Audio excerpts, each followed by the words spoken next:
Hello, chat. Welcome to the show. We're going to get right into the Brown University shooting. There's an update. So we're going to get right into this. Here we go. We're watching Agenda Free TV's coverage here. We will continue to work to get those answers. But it is a great honor for me to turn this over to our Chief of Police, Colonel Oscar Perez, and I will say on behalf of the people of Providence, we owe him and every member of the Providence Police Department the deepest debt. Still, and we will continue to work to get those answers. But it is a great honor for me to turn this over to our Chief of Police, Colonel Oscar Perez, and I will say on behalf of the people of Providence, we owe him and every member of the Providence Police Department the deepest debt of gratitude. Colonel? Yeah, I've heard that too. He might not be an American. Thank you very much, Mayor. Let's see. Well, first and foremost, I want to offer my deepest condolences to the families, the victims. It was for them that this work was put together to make sure that they get the justice that they deserve and to ensure that this person was held accountable. Second thing I'll tell you is that I'm extremely proud of this department, actually the officers, the detectives, the real-time crime center, the community response team, the intelligence division, the narcotics division, the task force. This past Saturday, as you all know, December 13, Providence Police Department and Brown University Police Department responded to this horrific tragedy at Brown University 184 Hope. Our officers were there within minutes. Police Chief Reza Rahman. That same day, Providence police detectives immediately went to work. Yeah, and they arrested the wrong guy. To see who this individual was and who was responsible. A person of interest was identified from that video footage. The person of interest was observed on Hope Street, turning onto Waterman Street, and that was one of the first videos that we released. At the same time, every federal agency you can think of was reaching out to the Providence Police Department and responded to the capital city. Images were shared with media within hours. Persons of interest it was the same individual that has been the focus of this investigation since the beginning. All the new images that we received of this person of interest were shared with the media continuously over the past 6 days. This critical evidence was collected with the use of public assistance. As the mayor stated, I'm proud to be the chief of police of this city. I'm proud to be. Remember, they arrested the wrong guy for a while. Remember. A product of. And they think this guy may have murdered a professor at MIT in the meantime. This city, for the reasons that the mayor stated. Keep that in mind, chat. Keep this in mind. The community stepped up. It was all about groundwork, public assistance, interviews of individuals, and good old-fashioned policing. That is the type of police work that every police officer in this nation reminds themselves of, and that many do not understand. And that is critically important and often succeeds where technology alone cannot. We looked at financial records, we looked at video footages, and in the specific incident, it was actually a video that provided us with a description of a vehicle. Guys, they found, basically long story short, and we'll skip over to this story here. The shooting at Brown University over the weekend, the police have been releasing enhanced videos of, after they caught the wrong guy, they've been releasing videos of some dude walking around in the neighborhood, kind of walking all over the place. And they've released a couple different things here from different cameras and Ring doorbells and stuff like that. They've been tracking his movement all around. And they have, after they arrested the guy that they found, they then release these pictures of the guy that they want to go after now. And this is Sam Hyde. There's pictures of him walking around in the area. On the sidewalk of Benevolent. Well, there's a police chief again talking. But anyways, they see him walking all over. They see him walking everywhere he goes. And this is another image of the guy walking around. So Yes, police chief afuera. But anyways, they go to the clips of the footage they have in the area. There's a bunch of footage that was going on here about like what they found. There is some. This is up in Salem, New Hampshire, at some sort of storage unit facility, and they found. They think they found the guy there. It looks like he's dead. Anyways, the police show up and they're like, "Oh wow, it's so dangerous." So yeah, it looks like they finally found the guy. The suspect was a Portuguese national. Okay. I didn't know, because remember earlier, right before we came on, they said, we have a warrant for him, but we won't tell you what his name is.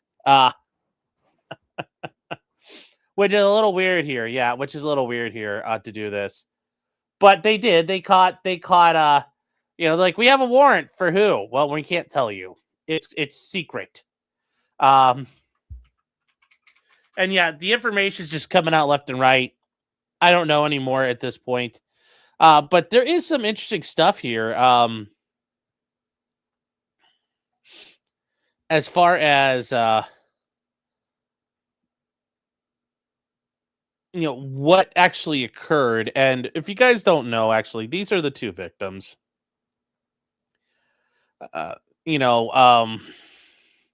This girl, Ella Cook, she was like the president of the College Republicans. Then there was this guy, Mohammed Aziz Umarzakov, yes, of Virginia, totally a good son of Virginia.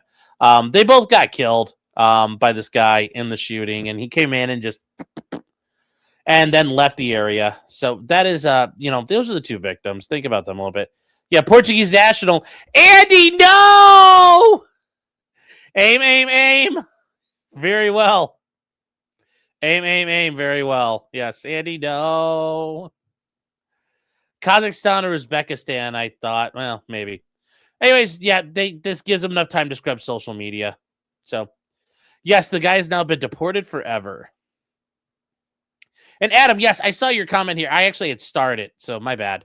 I didn't get to it right away. He says, if the cameras were down because of ICE protests, can they sue? And the thing here is, and this is something people have looked up and it's kind of interesting, is there was this that actually occurred. A bunch of human rights groups and protesting groups in August demanded that the security cameras be disabled in various parts of Brown. You guys remember Brown is one of the Ivy League schools. So yeah, would they be liable for that? No. I mean, at the end of the day, it wouldn't have stopped it. So there wouldn't be. And also remember, if the cops don't have a duty to protect you, universities don't. I know there's like the Clery Act that's out there, and I only remember that. I only learned about that because I did, my fraternity. We learned about like risk management and all the different things there. But the Clery Act, their safety policies and how this all works, it won't change much. And the Clery Act is a federal law, guys. If you didn't know, it involves the reporting crime stats, safety policies. Students have to be informed about dangers on their campuses. It's about a girl who had some school in the South that she got brutally murdered, and the university didn't do anything about it. So, no, this isn't probably going to turn into anything they can use, but yeah, it's kind of interesting how that all worked out. Another says, I don't need Christmas decorations because I'm lost, Santa. Well, I mean, I'm not a follower, chat. I'm not a follower. It's Christmas time. Great. Merry Christmas, everybody. Merry Chrysler. Merry Christmas. Christmas.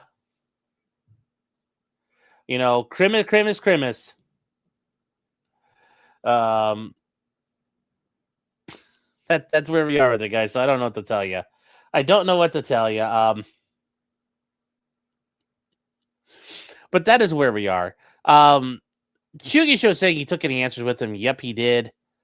BobTube TV for $2 Australian says, hey, SA, don't you know we is working hard, man? Yes. Stop, you are under arrest. My name is Officer Reza Ramon. Graham, good to see you, man. He's saying it's Judge Hannah Dugan above the law. We're going to get to that in a minute. We're going to get to that. That's something here to cover. And then Richard Gruber for $2. Once again, always the ever timeless AK-47 Drum Magazine. He says, N. And then potentially criminal with 10 subs. Let's fucking go tonight, chat. Stepping up big. Whoever this guy is, thank you, chat. Make sure you tell him thank you for his support and his generosity. Gets us in a woo tonight, chat. That gets us in a woo. Let's check again. Let's check back to this real quick to see if there's any. Let me see here if there's. Okay, he quit talking. Let me see here.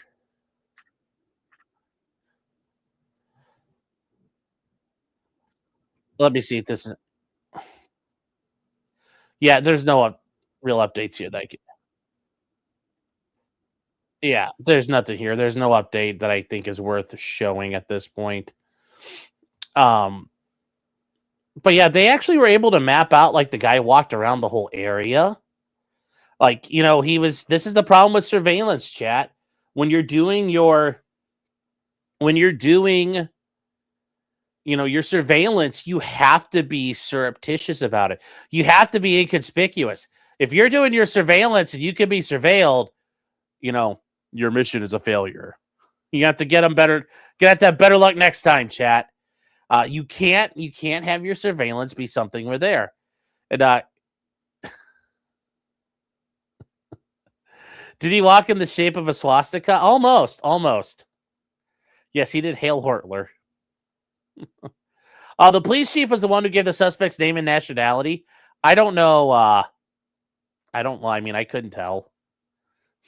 Couldn't hear from him. Yes, thanks for supporting Sean. Sean, well, thank you. But yes, it just, you have to be smart about when you do your surveillance. You have to be smart when you do your surveillance.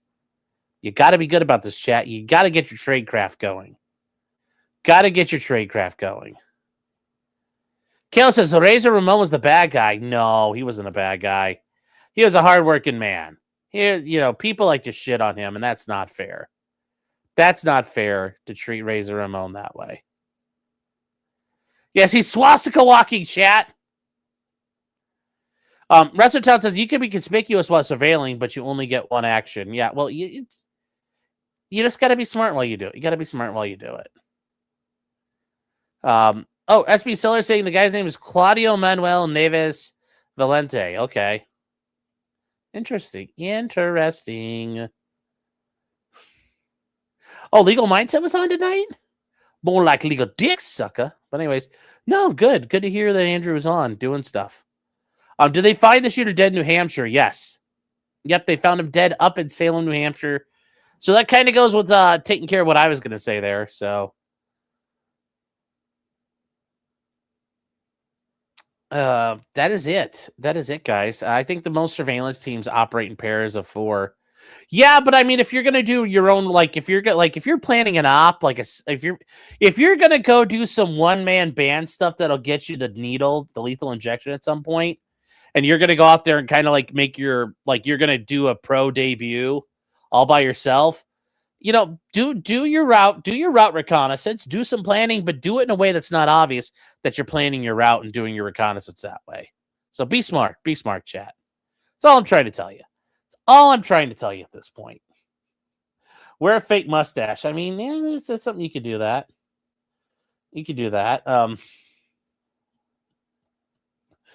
Just got to be smart. Lawful Lucas says, ugh, I used to live near Brown a few years ago. It's a small area. Yes. Lucky Lime says, thanks for helping us commit felonies. Well, I'm not telling you how to do them. I'm just saying, do a better job at not getting caught. Got to be smart. Got to be smart about it, chat. Got to be smart about it,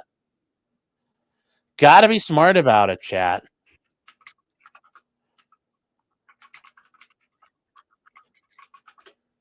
Let's see if there's any other updates here real quick. We're going to check.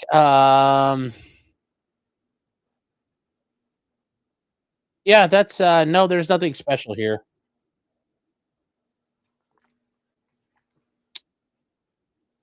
So yeah, they basically just ran through some stuff that they had access to. Let's see here. Well, here's this. Oh wow, this is actually a pretty good picture of the guy. Apparently, although I don't think this is correct. 11 students were not killed. 11 people in total were wounded, but 11 students were not killed. But I guess this might be the guy here. It's like, whoa, buddy. Yeah.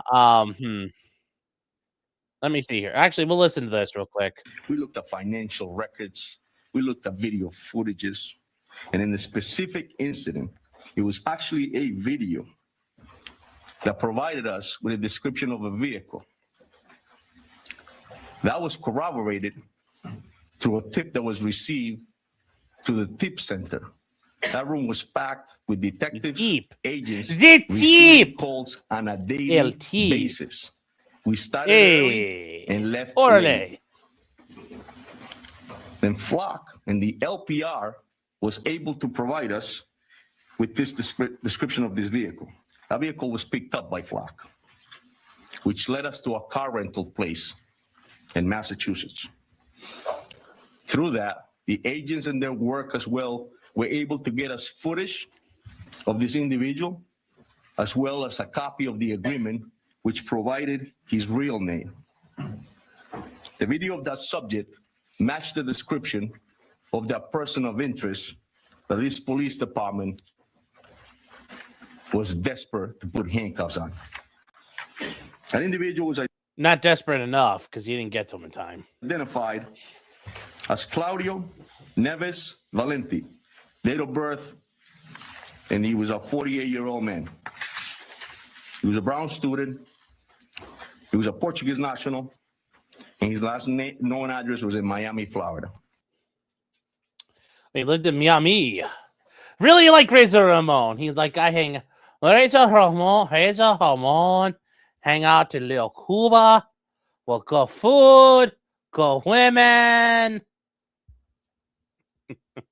Like he says, that's not him. I don't know. Whatever at this point. Yeah, they went after the wrong dude. Yep. Yes. A brown student that went to Brown. Well, Portuguese are not brown people. They would get upset about that. They would get upset about that. Stace is 48 and a student. He could be like a PhD or some sort of weird grad student. I don't know. I'm sure if you said, "Oh no, I don't speak English," they're like, "Welcome to Brown, brother. We'll let you in. We'll let you in." So we'll see there. We'll see there. Yeah, he probably. What agency is he working for? I don't know. But something. Say, can he do the Razor's Edge? I don't know. I don't know if he could or not. That's funny though. All right, real quick, you guys. There's some other. Why is it? Hold on, chat. This is not. I gotta refresh. It's not working for me. Hold on. It froze up. Be right back.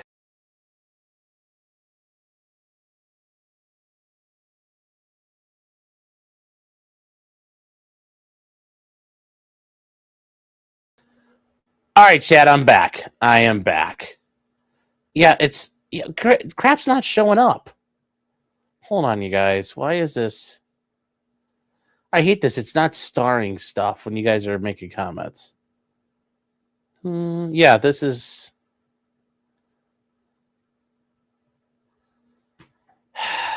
Every once in a while, this gets retarded. No mayo. It's been a matter for 10 months. This dude had enough with kvetch and juicy women. Yes. Yes, that happens. You know, people don't think it could be like it is, but it do. It entirely do, Chad. It entirely do. Maddie B has been a member for 17 months, says it's gray and cold and will last the rest of your life. Yeah, you know what, though? Like, I'm not going to lie, guys. It was like almost 60 degrees here today. It was like flip-flop weather. Like, the snow was melting everywhere. But yes, it is December. You know, there's always two good appropriate songs. You know, Long December by Counting Crows, and then, you know, Your Winter by Sister Hazel. Those are both two really good songs. But yeah, yes, it'll be cold and gray will last the rest of your life. But there will be, guys, there'll be sunshine out there. There will be good days. Just hang in there. Hang in there. And then Johan says, did you hear about the NASCAR guy? Yes, Greg Biffle, NASCAR driver. His plane crashed with his whole family in it. He was on his way to hang out with Cletus McFarland. Like, oof, that's rough. But yeah, his airplane crashed. I guess he had a pilot flying, so it wasn't him. But yeah, his airplane crashed, and they all died in a fiery plane crash. It just happened today. We don't know why. Guys, remember, general aviation compared to commercial aviation is really fucking dangerous. Now, at the end of the day, as long as you pay your money and have decent people and your stuff is trekked and equipped and examined, you're probably going to be okay. But general aviation, like, little airplanes, even private airplanes, even your own Learjet, it's still going to be riskier than, flying on United or flying on Delta. I'm just saying, it's, although they're technically the same thing now. But you like Southwest or KLM or Lufthansa, like, general aviation is really fucking dangerous, comparatively speaking. So we'll see what happens there. Why would you bring your kids? I'm sure it's getting ready to be Christmas. They were gonna who knows though? I don't know. Maybe they wanted to go see him. Oh, you've been trying to sell his Cessna Citation for a while now? Oof. That's no good. Blanco Lirio did it. That's a guy's Blanco Lirio here on YouTube. Check him out under that. He's a pilot, does a lot of good stuff. There's also another channel, Pilot Debrief. I forget the guy's name. I think it's Hoover or something. He's a former military pilot, does a lot of good stuff too. He just did a very depressing and scary video of this kid, like only had like a couple out, like he hadn't been flying that long, was doing his like one of his like second or first solos, and basically flew in a thunderstorm and did IFR for like 30 minutes before he dies, which is impressive because you only have like 2 minutes, generally speaking. You're flying an airplane and you fly into a bank of clouds, you have about 2 minutes till you're dead on average. Literally, it gets that disorientating and you just go whoop into the ground. This guy flew for 30 minutes in the clouds, disoriented and panicking. It was pretty creepy to listen to. It's sad because he never had a chance. How about Ethiopia Air? Yeah, any non-Western airline? Yeah, I ain't doing that. And that Aeroflot, it counts there too. I ain't doing that. Ain't doing that. Not at all. Yeah, not even Aeroflot. No. The Mover and Mover and Gonky. CW Lemoyne. Those guys are good. Air Zimbabwe, especially Air Zimbabwe. Yes, flying from private airport to private airport, even flying from a private airport to commercial airport. If you're landing as with a thing, yes. General aviation is a time saver. And you guys ever watch The Jet Business Guy? He's got things on TikTok. He's also got shorts on YouTube. He's a jet broker. He's a private jet broker out of London. And he talks about like, you should be buying one of these as a time-saving measure to allow you to go make more money. He says if that's not your plan, just fly first class everywhere or charter a jet. It's cheaper. But yes, there is a lot of incentive for that. Oh my God! Thank you, Jay Good. Ooh, we're gonna get to that, but yes, son of a bitch. We're gonna get to that next, actually. So, guys, things have been going for Judge Hannah Dugan down in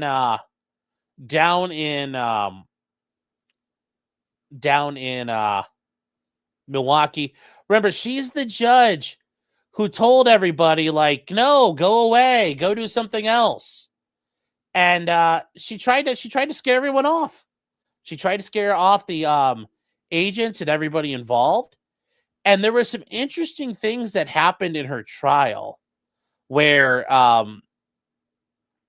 it's actually, you wouldn't have thought it, but she did some stuff, and her trial, it introduced a lot of interesting things to her. The verdict is in. But there were a couple of different takeaways, and her trial ended today. The jury's had it. Remember, she was charged with obstructing federal agents because she told them, she like tricked them to go down the hallway. Remember, it's one thing not to tell them anything. It's just like with the police. Hey, which way did that guy go? I didn't see a guy. I don't know. It's another thing to say he went that way when in reality he went this way. You're not allowed to like actively obstruct them, but you could say, I don't know. Kind of like Jack Reacher. You're allowed to let the guy step into the crowd with you. You just can't actively like hide him. Or, anything like that. If the cops go, where'd he go? You'd be like, he went that way. No, I didn't see nothing. I don't know what you're talking about. And what we saw here was an interesting thing. So she had her trial, and it's in federal court because she was obstructing federal agents. And it's funny, the guy she tried to help ended up getting fucking deported anyway. So it's like, suffer, bitch. So she was dealing with this. And remember, she escorted him out the wrong way. They went whatever way they were going. And now she was being charged.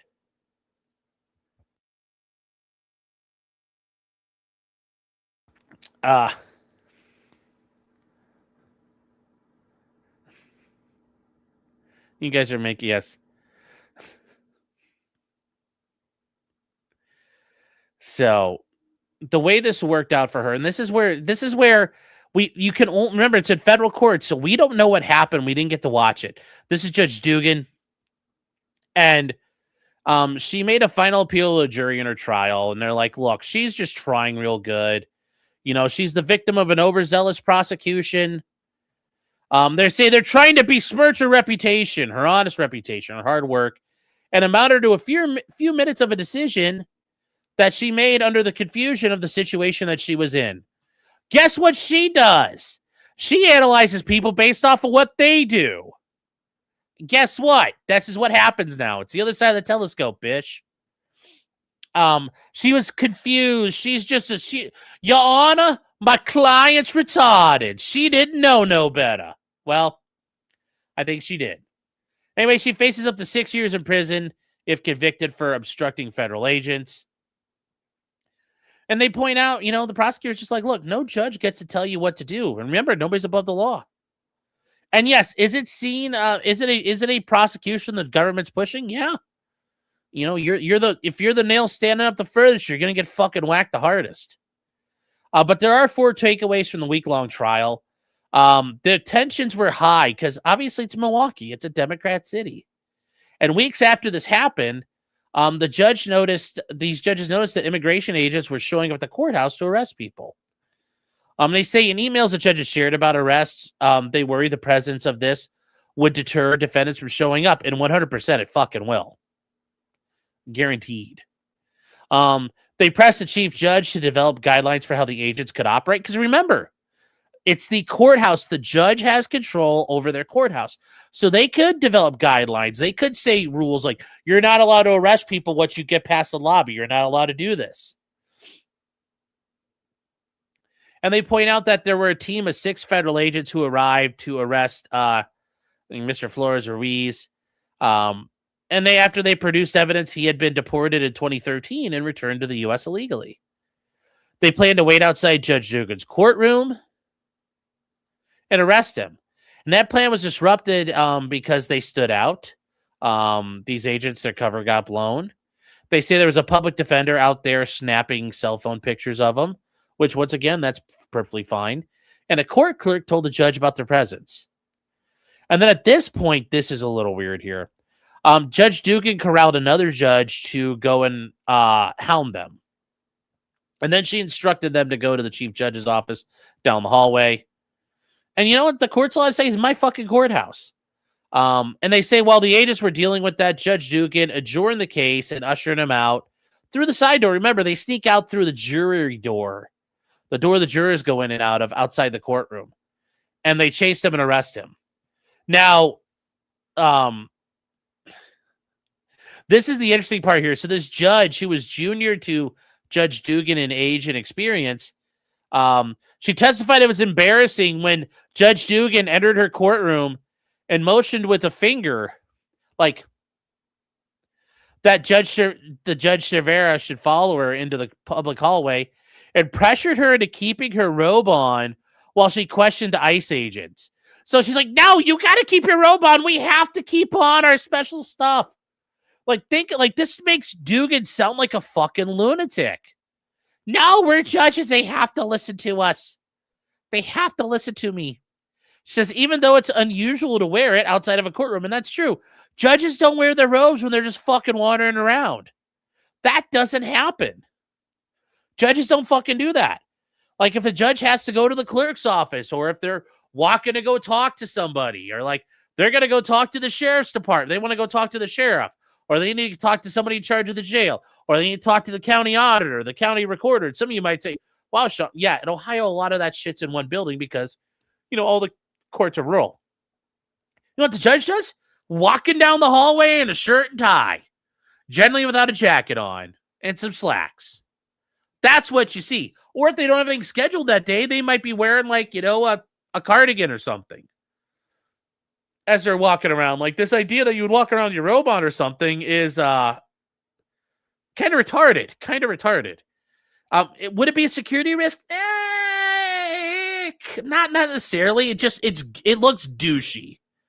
Most people know who the judges are because when the judge is walking down the hallway, you're like, hey, judge, how you doing? Good morning, Your Honor. Hello, Your Honor.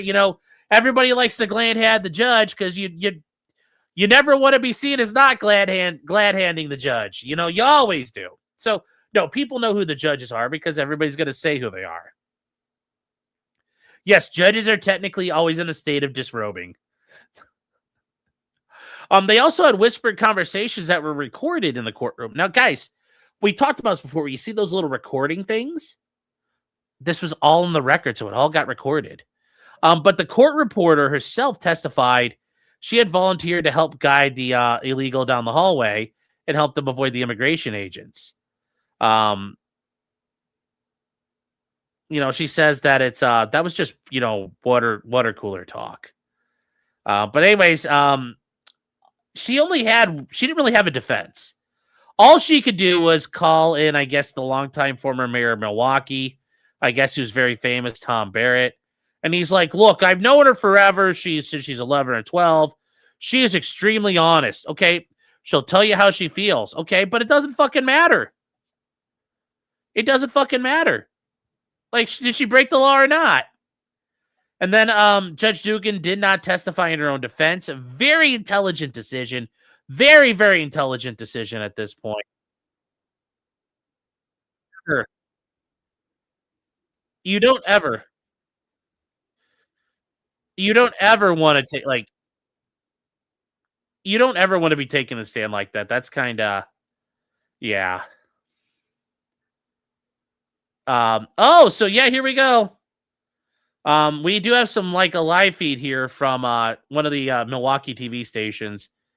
So here we go. So here's how it goes. Count 1, not guilty. Count 2, guilty. Look at her face. Womp, womp, womp. Suffer, judge. That's what you get. And just think, Chad, if you had done this to her, she would have lost her fucking shit. But she thought she was special and she could do what she wanted. Remember, Chad, no one's above the law. No one is above the law. Count 2 is the obstructing charge. And yeah, womp, womp, womp, womp, womp. So there you go, chat. That is, yeah,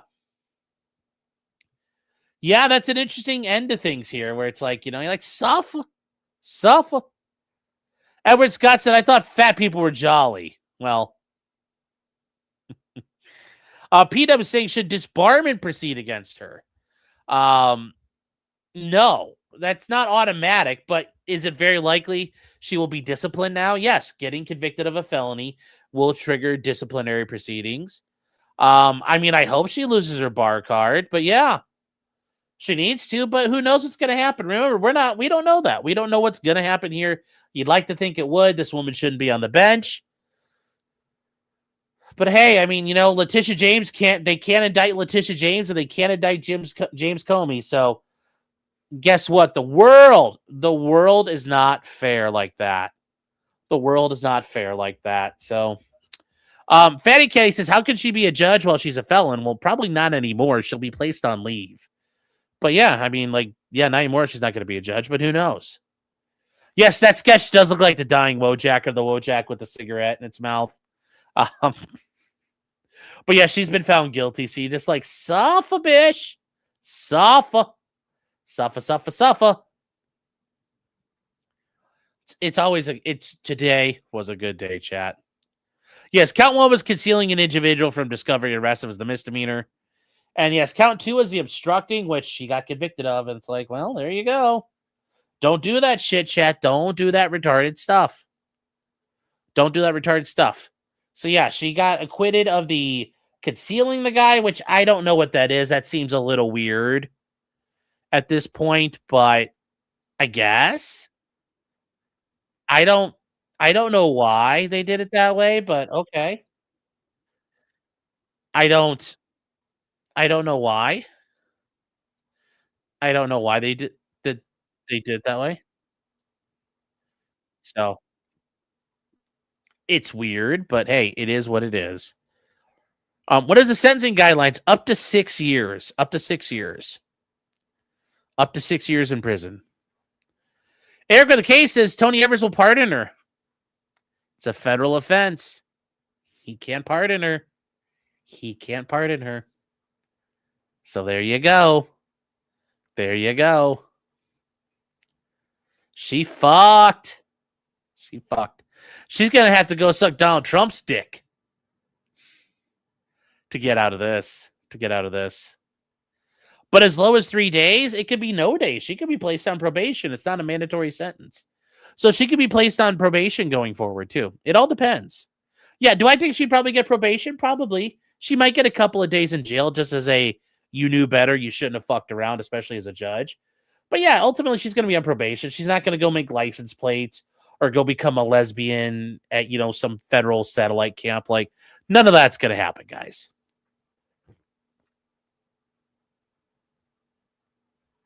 Yeah, she won't have guns, but I don't think she has guns.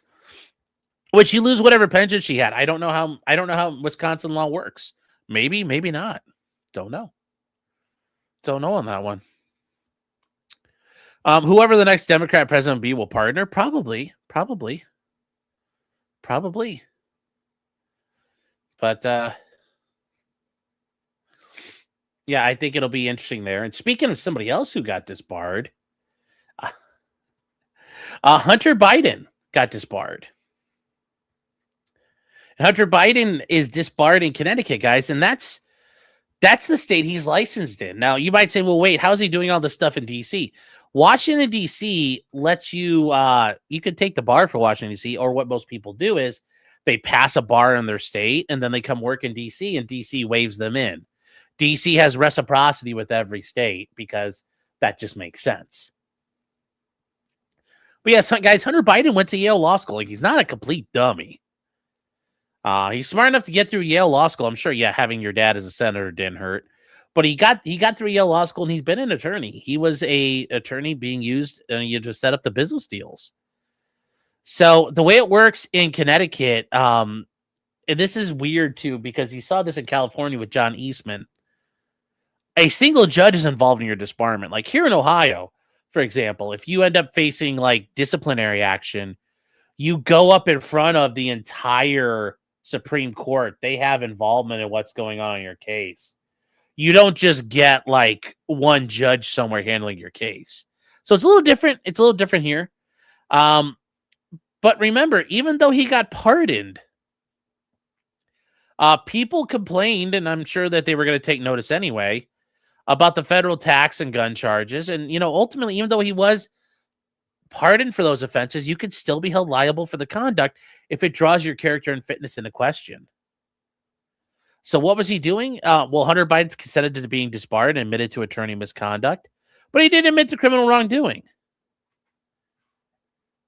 Now, remember, he was facing the tax charges, all that stuff he was facing here, but he violated several ethical rules, like including engaging in conduct involving dishonesty, fraud, deceit, or misrepresentation, which tax fraud is one of those things. He also admitted to some but not all of the misconduct allegations. And they talk about what's going on here, and it's yeah, he had it over Zoom, and yeah, he's disbarred now. He was admitted to Connecticut bar in 1997 after he graduated from Yale. And this is Hunter Biden's disbarment order. This is as simple as what it is.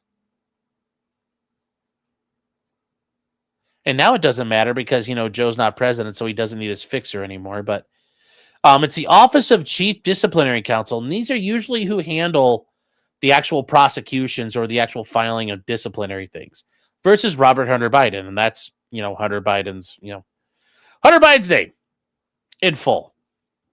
So they talk about on May 1st, 2025, Hunter Biden was disbarred by consent by the District of Columbia Court of Appeals. So yes, remember we talked about this. He was already disbarred in the District of Columbia. And they say that therefore he is hereby disbarred in the state of Connecticut. And this is what they call their practice book, like just pursuant to the rules there. And they say, as of the second count, he has committed misconduct, and and here's the thing. When you get disbarred somewhere, that like disciplinary action in one court will trigger disciplinary action in another court. So, for example, if you're licensed in 4 or 5 states, getting pinged in one of them will trigger things in all your states generally, because they're all going to learn of it and they're all going to go, ooh. You also, depending on your state, you may have an obligation to inform them of it. So it all depends on where you're at. But yeah, these things will trigger each other. They point out here that he committed misconduct, and they cite the different rules of professional responsibility. And they say he is hereby disbarred in the state of Connecticut, such disbarment to run concurrently with the disbarment ordered on the first count. The third count was the same, again, misconduct. He violated the rules of professional conduct. And actually, hold on. Oh, well, that didn't work, chat. The rules of professional conduct for attorneys. And this is actually what the practice book is. This is their kind of like all their stuff they need to know for attorneys. And this is the different things you have here. You have the rules of professional conduct. You have the rules that go on. You have the code of judicial conduct. This is like everything for everybody. It's all set up this way, and it's actually kind of nice the way it's done. Procedures in civil matters and family matters, different things of magistrates, criminal procedure, appellate procedure. This is the entirety of it all. That's a lot, and that's kind of weird. They cram it all together, but I get it. I kind of vibe on it. But immediately gets into the rules of professional conduct. Right away, this is the first thing. What do attorneys need to know? And here's one of the big things. It says that you will do nothing dishonest. You know, they start off, it's like, as the case may be, that you will do nothing dishonest, will not knowingly allow anything dishonest to be done in court. And you will inform the court of any dishonesty that which you have knowledge. Like I said, guys, it is right off the bat when you sign up. They're going after it. So they go through all the rules here, and they talk about the different rules here, and they talk about, you know, what are disciplinary matters, and that's where they start off with all the things here. And we get to, why is this? Oh, hold on, chat. We need to go. Whoop. How far? Oh my gosh. Where is it here? Come on, guys. It's right there. Oh, we went a little too far, chat. We went a little too far. But these are the... Oh my gosh. This is a disaster to navigate through. This is a disaster, chat. They have different things that are set up here for you to deal with as you are going through. Hold on here. There we go. Sorry, that was a little bit of a disaster here. So misconduct. It's professional misconduct to violate or attempt to violate the rules of professional conduct. to commit a criminal act that reflects adversely on the lawyer's honesty, trustworthiness, or fitness. So you don't have to be convicted, but just committing the act itself is a problem for you. It's a problem for you. You can't do that. Can't come in and do that. Engage in conduct involving dishonesty, fraud, or misrepresentation. Engage in conduct that's prejudicial to the administration of justice. State or imply an ability to influence improperly a government agency or official. Knowingly assist a judge or judicial officer in conduct that's a violation. Engage in conduct that the lawyer knows or reasonably should know is harassment or discrimination on the basis of, race, color, ancestry, or anything like that. There are limits to what you can do. There are limits to what you can do here. And it's, This is a serious thing for them. Remember, you don't have to be convicted. What about misconduct if there's a misconduct? Ooh, you. Ooh, you. Oh, you. You. Yes, also, Jay Good, I'm sorry, I get this again real quick. Yes. According to the AP, the judge found Judge Dugan guilty tonight. Yes. Yes, the judge did. And it's about time. About damn time, chat. No, I don't want to show comments on stage. What is going on here? Well, there we go. That's why that wasn't working. Say, are you freebasing crack is okay, though? I mean, I wouldn't recommend it. I would not recommend it. Yeah, you have to do nothing dishonest. Yeah, the Burisma is honest. Trust me. Yes, well, there's that too. There's that too. But you're not allowed to do this here, guys.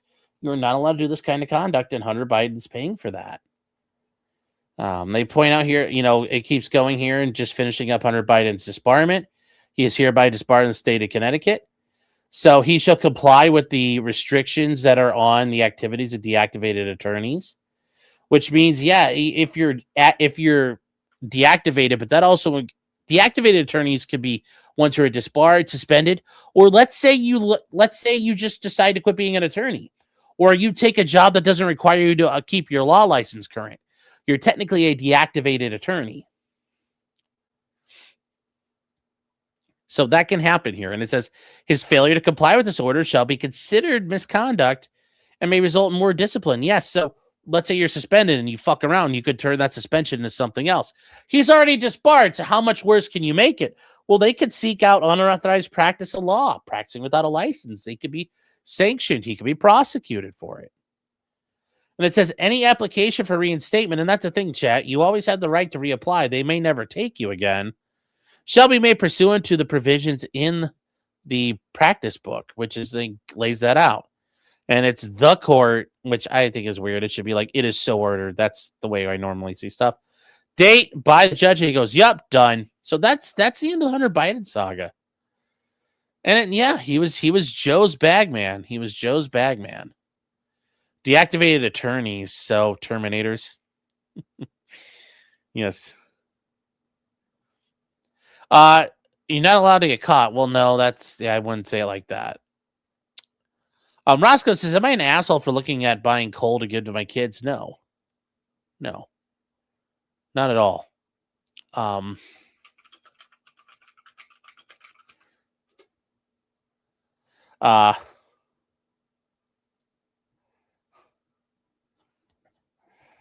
Let's see here. You found anthracite coal on Amazon. Well, yeah, you can buy it. I mean, like, the problem is when you buy coal, like, you have to buy like sacks of coal generally. Like when I first started foraging and doing the blacksmithing stuff, I found a guy who sold coal, but you had to buy it by like 50, like you had to buy like 50-pound bags, and you had to buy so many at a time. And the thing is, though, I burned a lot of coal back in the day, chat. You have to say it like that. So, but yes, yes, and anthracite coal is the best coal to do for that stuff.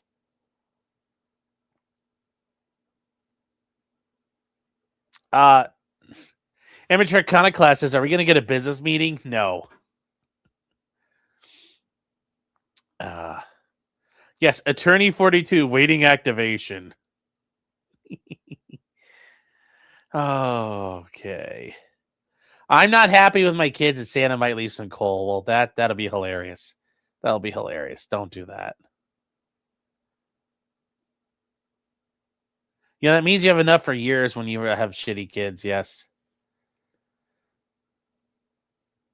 I was just rolling coal. Yes, I was an expert on coal burning. Yes, I paid the toll, chat.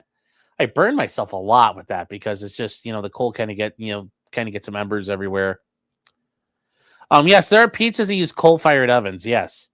And I mean, like you say anthracite coal. I mean, that's the only, like there's 4 types of coal, but you're not going to use it. Like, you're not going to use like bituminous coal. You're not going to use like lignite. You're not going to do that shit to fuel things.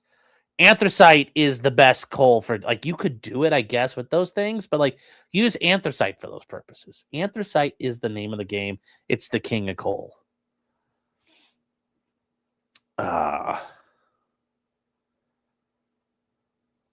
So did Hunter put on the Sonichu medallion? Yes.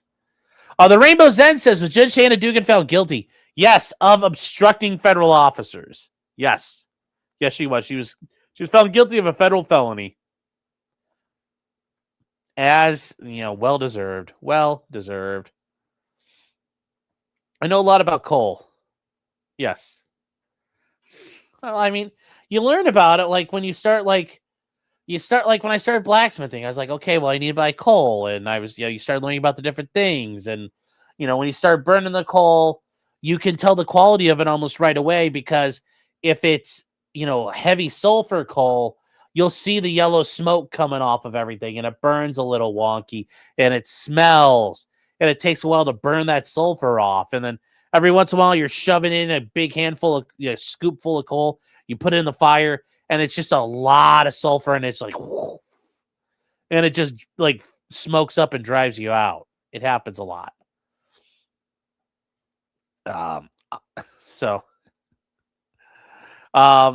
Philip Coggin saying the odds she'll get disbarred. I mean, I bet pretty fucking high. So, Garrett paces to Anthracite Jones. Yes. I know a lot about coal because I'm a foamer. Yes, thank you. I did work in West Virginia also. I didn't really do the work in West Virginia. I did it all in Ohio. I did like a handful of things here and there, but no, my work was in Ohio along the river, and that's coal country in Ohio. So it's like, we dug coal. It's like Raylan Givens and it's like the ending of Justified. We dug coal together. But yes, we had to deal with, like, when you're drilling for oil, you're gonna have to drill through all the coal seams.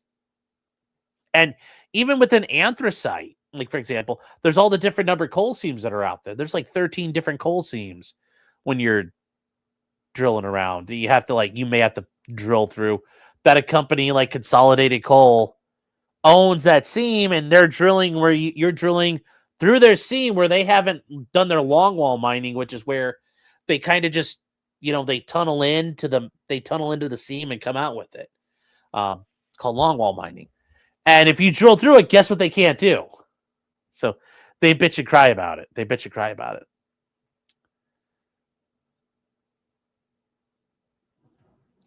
Is the yellow smoke worse than the magic blue smoke? I mean, yeah, it's rough when you do it. Am I going to get the black lung? No, because I use a propane forge now when I do it. You needed a show on Sam Shepard. That wouldn't be a bad idea. Won't be a bad idea. Roscoe's saying, I've always wanted to stop there. The Clark Gable and Coal Museum. No. If you guys want to stop somewhere cool, Centralia, Pennsylvania. The coal mine under the town caught fire, and they had to evacuate the town because it basically burned up through the ground.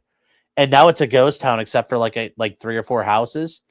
And you drive off the highway and you're driving down the state route, and all of a sudden you just see fucking gridded out streets and everything's gone. It's so cool. 2.0 and I stopped there once. It was a lot of fun. It was kind of neat. We were on the way home from New York City. It was a lot of fun. Factorio stream confirmed. Well, no. Jesus. I don't know if we'll do that one again. I'd rather play U-boat on fucking hard mode than that again. Yeah, it's still burning, and you could still go there, and you could drive through and take a look at it. It's pretty neat. If you want to stop somewhere cool, do not stop here in Gallipolis. Gallipolopolis. You know, well, I did some work down that way. Like we started doing before the Saudis undercut the oil market. I was doing due diligence that way for some of the oil companies. So it sounds spooky. It's pretty neat. Yeah, more like Fattorio. Play that train sim. We probably will play that again this weekend here. Or over Christmas, we'll definitely do it. Oh, yes. Gallipolis and Gallipolis. You don't get you Hilljacks don't get to tell me how you pronounce things down there.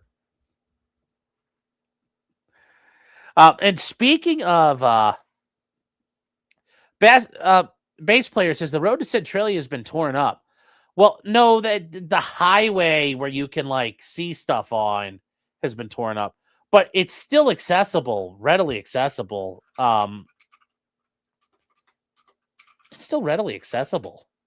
100% accessible. It's 100% accessible. I mean, it's right off of fucking. The problem is you're like driving up into. If you guys don't know where we're talking about, this is like in Pennsylvania where the counties all start like following the mountainsides, and like this is like you have to get off the highway like on like Interstate 81, and you go to Frackville. And you start driving along. You start driving into some ghetto ass places. The Ashland Dollar General is where we got some spray paint because eventually you drive up into Centralia and you can, and this is a town, it's all grown over. The highway south of town, like the old highway here, this is an old highway where you could go spray paint right on the ground and stuff. That's the old highway that's been closed off. But the new Route 61 still goes through there. And if you come up into this side of town here, you can actually, I think this is it. Yeah, I mean, it's empty. There ain't nothing there, guys. You can actually go to a spot where you can, I think this is it. There's a spot where you get to go up and, I think this is it. There's a spot where you can like spray paint on the road and do all kinds of fun stuff. Oh, this might be it. Is it here? No. I forget where it's at, but there is a whole yeah, this is it. You can come down through here and you can, you can spray paint on there. I think my 2.0 and I have a message on, our names are on there still. You could paint all along the roads. It's a lot more painted up sometimes. But yeah, it's kind of a neat place to go. It's a neat place to go seeing like when civilization disappears in the spots. Oh, it helps if you guys, yes. Sorry, chat. This is where we're talking about. It's in the middle of like Pennsylvania. You have to get up off the highways, but you can get to it. You can get to it off the highway and just. And yeah, you can get the highway into it. It's this right here. This is the old Route 61. This is the old highway that somebody privately owns now. That's been covered up with dirt and stuff. But that is, you come out here and the city's just, you come in the middle of nowhere. The fire department's still there. And yeah, it's all gone. It's all gone. So, can't believe you paid money to watch this. Well, there you go. Where's 2.0 to yell at me? I don't know. She's off tonight, chat. She's off. All right, chat. So moving on from there, let's get on to some other stuff here. What do we have as far as other... moving on to some other things that have occurred. Speaking of coal country, a guy went through the... and I forgot to get to this last week.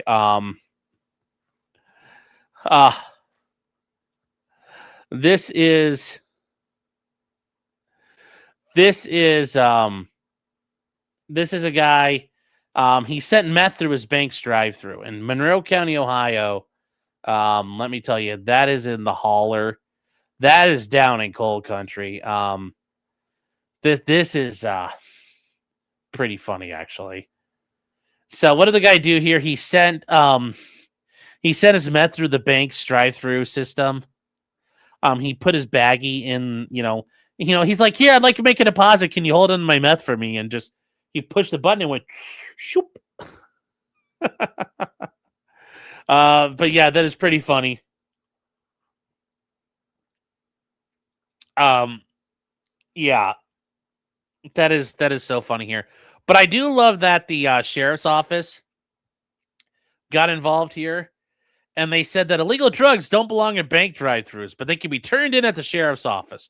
No charges, no handcuffs. Bullshit. Just help. Really? Is that really the case, Sheriff? We much rather safely take them off the street and see another unexpected deposit. Yeah, I don't think that's going to work the way you guys think it will. But yeah, that's typical Ohio meth man right there. Pretty, very, very, very thing here. But yeah, don't deposit your meth at the bank, chat. It is not your typical. It's not Grand Theft Auto. It's not Grand Theft Auto. Bank deposit. Authorities say an Ohio man accidentally sent a bag of meth through a bank drive-through air tube. This happened in Monroe County, Ohio. Deputies say 46-year-old Jason Smith apparently didn't know he was sending the meth through the air tube in a baggie. Authorities tracked him down and arrested him, saying they found additional drugs in his truck. This is now home to. Well, there you go. So yeah, don't be retarded. I just wanted to include that because it's kind of funny. It's just kind of funny there. Would this be a federal charge? So you did it at a bank? No, the feds would not get involved. Yeah, Grand Meth Auto. Yeah, was it accidentally? I know. I don't think this is accidentally. I mean, when I read this, it's like, are you sure he wasn't selling drugs to somebody at the bank and dropped them off and the wrong person grabbed the tube? It's kind of what I'm thinking happened if I had to guess. But he's being smart and not snitching that person out. Like, it seems a little weird. It seems a little weird. But yes, I thought this was America. That was America. Ohio Man sounds like a fun game. It would be epic. It would be better than Postal 2. Stephen Cooper says average Ohio crystal meth and Methodist. Yes. Oh.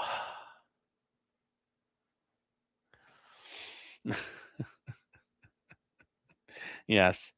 Spud Gun says my wife is from down that end of the state, Warren County. Is that a shitty bit? No, very different end of the state, actually. Different end of the state. Like where you're real quick, just so you like, this is Ohio. Like Monroe County's like right here. Warren County's like right here. This is Warren County. So not even close to the same end of the state. I mean, they're on the south end of the state, but that's a long way between them. So not at all what you're thinking here. This is Monroe County and this is Warren County. So not even the same end of the state. So no, Warren County's not bad. Warren County's okay. Warren County's wholesome. Yeah, the east end of the state is way worse. Yes, we have Gallia and Meigs County. Yeah, it's rough down there. It's all in Appalachia, chat. It's all in Appalachia. It's rough down that way, man. It is rough down that way.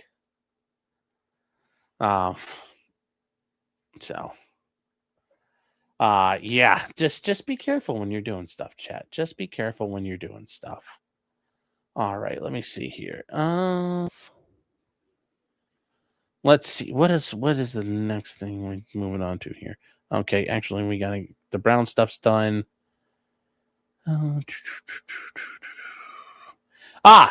Updates on a couple different things, chat. There is the Trump National Guard case out of the District of Columbia. We talked about this previously. The judge there struck it down, said it was unconstitutional and illegal, and ordered Trump to get the National Guard out of the city. Well, the D.C. Circuit Court of Appeals stepped in and said, yeah, buddy, not like that. Not like that. Not like that. They're like, if we got to get involved here we go. What are we going to do? So they come in, the D.C. Court of Appeals comes in, and they say, upon consideration of the emergency motion for an administrative stay and for a stay of pending appeal, the court looks through all of this, and they go forward. They say that the motions for amicus curiae, I mean, all these states joined in to support Trump in doing stuff here.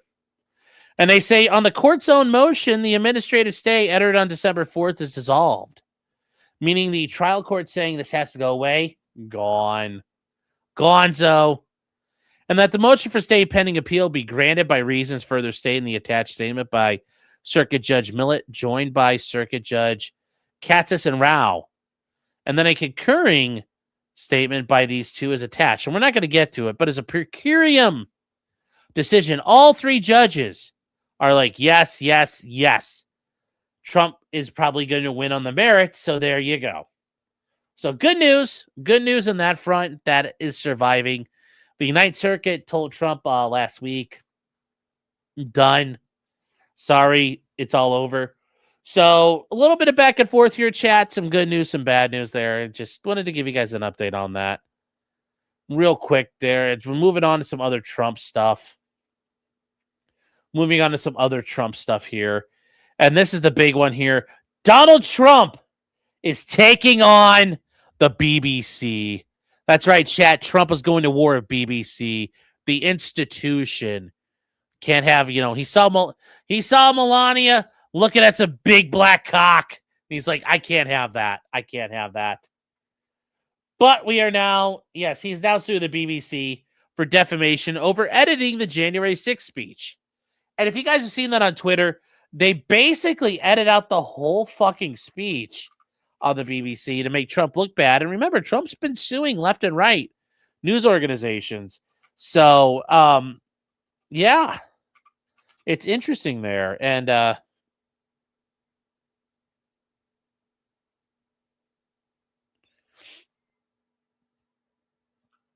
it's going to get, Melania would never do it. Well, it's something there, but Trump has sued those organizations, but it's a little different. And there is some discussion here about when you see this, and this guy, Hans Mankey, talks about all this stuff here. This is Trump's speech that he gave on January 6th, 24 pages. So what happened? Well, the BBC showed like this first sentence, and then they did the last sentence. They skipped all of that. You're like, really? Really? Yeah. Yes, he's mad they fired Clarkson from Top Gear, yes. Yes, all those BBC searches were really just me doing show prep. But Trump is suing the BBC for $10 billion. $10 billion. He's suing for that. He's suing for defamation and unfair trade practices. The lawsuit was filed here in Florida, and it's seeking $5 billion in damages and $5 billion for unfair trade practices. But that said, though, the BBC did apologize last month over editing the January 6th speech, which is interesting. The BBC chairman had called it an error of judgment.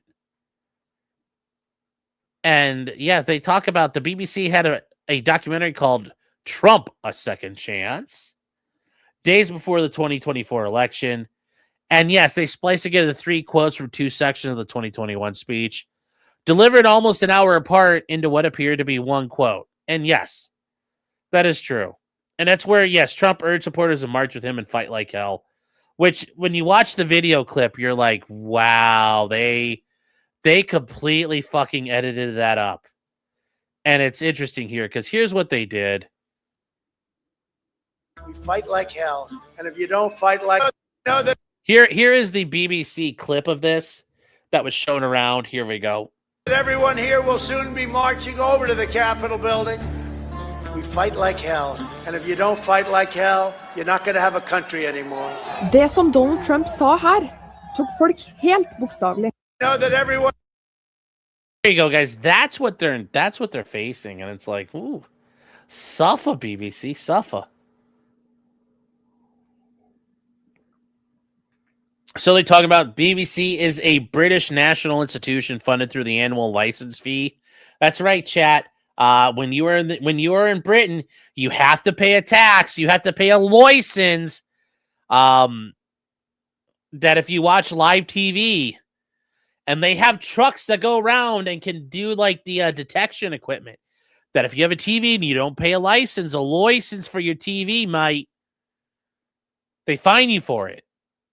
Yes, they really do. They do. Yes. So you have to pay $230. So it's very interesting here, guys. And the lawsuit is here, filed in the Southern District of Florida.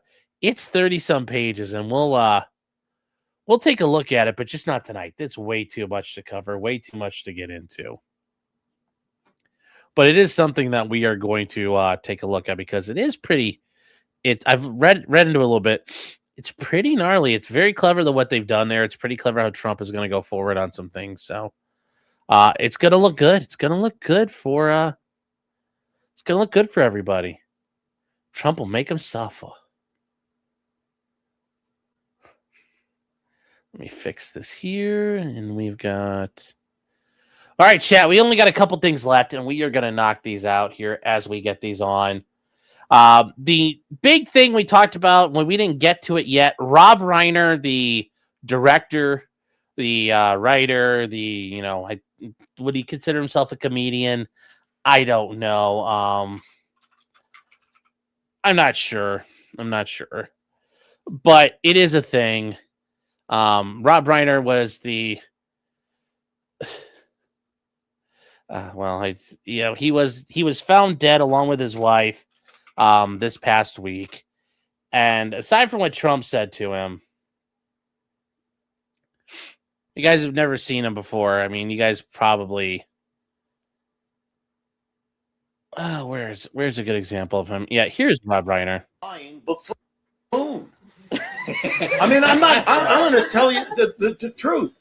He's a fraud. He lies. He cheats people.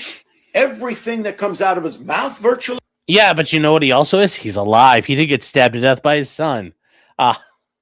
Anyways, Rob Reiner and his wife, they were, and all jokes aside, they were murdered. They didn't deserve to be murdered. They were murdered by their son, Nicholas Reiner. And it sounds like the son has some fucking mental health issues, man. The kid had a lot of drug issues. It sounds like been in a ton of drug rehabs throughout his life. It sounds like there was a lot going on there for him. And yeah, so anyways, his son was arrested. Their son was arrested pretty quick. And yeah, there's just like, this is the kid walking around, Nick Reiner, strolling around his parents' home hours before he kills them.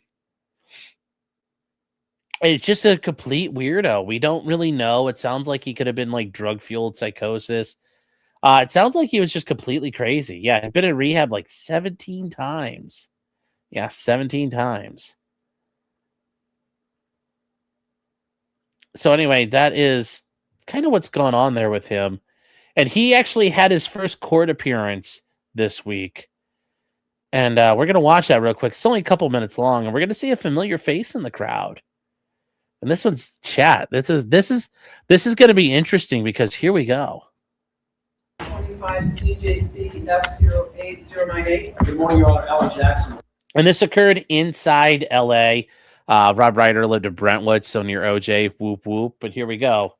Yeah, here you go. Listen to that name, chat, and listen to that voice. 25 CJC F08098. Good morning, Your Honor. Alan Jackson, along with Caleb Mason and Elizabeth Little, and Mortimer Jackson, complain on behalf of Mr. Brown. You hear that? Elizabeth Little and Alan Jackson. Oh yeah, we're getting like Alan Jackson's like, wait, I don't have to go to Chicago. I don't have to go to Boston anymore. I can just stay at home and do this trial. Great. But yeah, here we go. Here we go. Who's currently present in court in custody. Thank you. Good morning, Your Honor. Habib Bailey for the people. Jonathan, for the people, Your Honor. Thank you. And counsel, how would you like to proceed today? Your Honor, if we could, I would like to ask for a continuance of the arraignment. I want to complete this juncture. It's too early. We've coordinated with counsel from the DA's office, and January 7th, with the court's permission, will be a convenient date for us to come back for potential arraignment. Thank you. At this time, I'll take a waiver, speedy arraignment waiver from your client. Thank you. Mr. Reiner, you have a constitutional and statutory right to a speedy arraignment. Your counsel is requesting that your arraignment be continued to January 7, 2026. Do you waive your right to a speedy arraignment so that your arraignment can be heard on January 7, 2026? And does counsel join in the waiver? I join, Your The Honor. court finds that the defendant has made a knowing and intelligent waiver of his right to a speedy arraignment, and that his counsel joins in that waiver. Matter set January 7, 2026 for arraignment in this department. Bail to stand at no bail. Anything further on that case? Not by the defense, Your Honor. Anything further? No, thank you. Thank you. Thank you, Your Honor. So he's got an arraignment coming up in January. Oh, I think there's a little more here. President Court in custody. F08098. Oh, this is just a re-airing of it. So anyways, yes, he's got Alan Jackson, which, yeah, I don't know where it's getting paid for, but hey, good on him for securing some really good counsel. And Alan Jackson did give a statement afterwards saying this is going to be complex and probably some sort of like not guilty by reason of insanity defense is going to be pulled. I do think it's hilarious here. Yes, Everett Scott says, Your Honor, this man tragically just lost his parents and is now an orphan. Hasn't he suffered enough? Yes, that is true. And Petsy Man says he had behavior issues when a kid, too. Before the drugs, he probably got molested. I mean, that wouldn't be a surprise. That wouldn't be a surprise when really think about it. You probably aren't going to think about it like that. The EDW for $5 is defeating the BBC goal. Yes. Wow. No, real quick, guys, some of you guys are wondering, like, how does it work in California? California does insanity. There's a couple different standards for insanity that are out there some states use. Although we learned, like, Idaho doesn't have insanity as a defense, which is actually legal to do. In California, it comes down to the issue that you have to prove you had a mental disease or defect at the time of the crime, and it's a cognitive test. And you do you didn't understand the nature of your act, like you didn't know you were shooting a gun, or you didn't know the act was morally or legally wrong. Like you thought it was the right thing to do. You thought you were doing something good. Like I thought I was giving them hugs, and instead, no, you were stabbing them to death. It's a tough one to do because remember, you're going to have to get medical experts that agree with you, and the prosecutor's probably going to find medical experts that don't agree with you. And it's a long, long road to get done.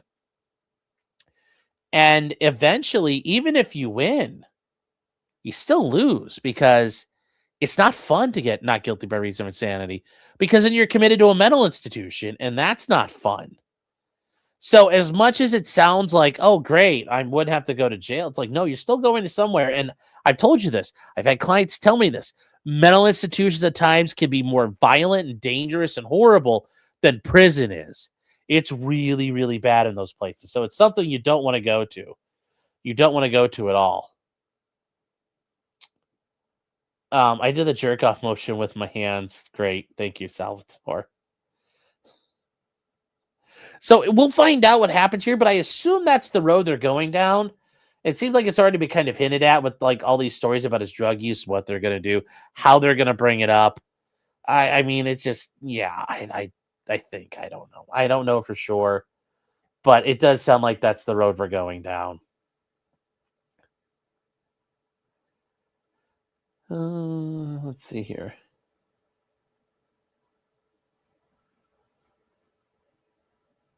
Are they going to use the Menendez defense? I mean, yeah, they might be trying that. We'll find out, though. We'll find out. We'll find out. Oh my God, Chad! I don't look at you guys for a minute, and you're all screaming at each other. Jesus, you guys need to fucking chill. It's hilarious watching you guys get all malding and mad. Let's see here. Felzu.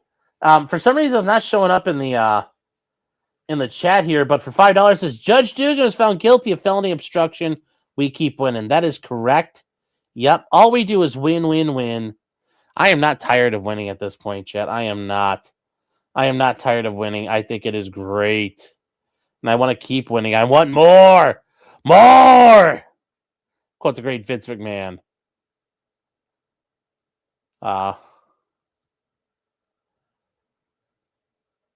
Rumor has it the younger Reiner was passed around when he was younger. Oh, I mean, I don't know about that.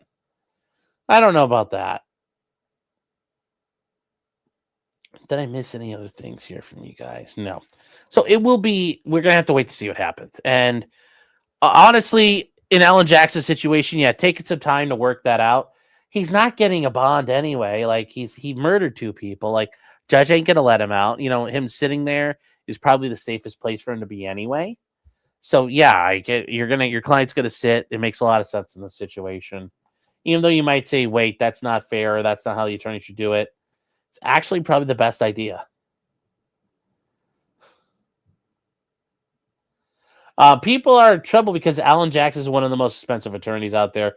People don't like the idea that someone's paying up the ass to defend a killer. Yeah. And who knows where the money's coming from? Winter Soldier says he could detox. Yes, but detox without effective treatment and thought into that treatment isn't helpful treatment at all. Because if you get detox, but you're like, I still want to use, and I still have all those issues, detoxing just makes it like, okay, well, now I really got to go out there and go score something. So you have to be careful about that. You have to be careful about how you do it and what you're doing in that regard. So detoxing is only part of the battle. And right now, yes, I think they want him just clear-headed, but I think they want him in a safe spot. Safe spot, so they know he's not going to hurt himself or other people could hurt him.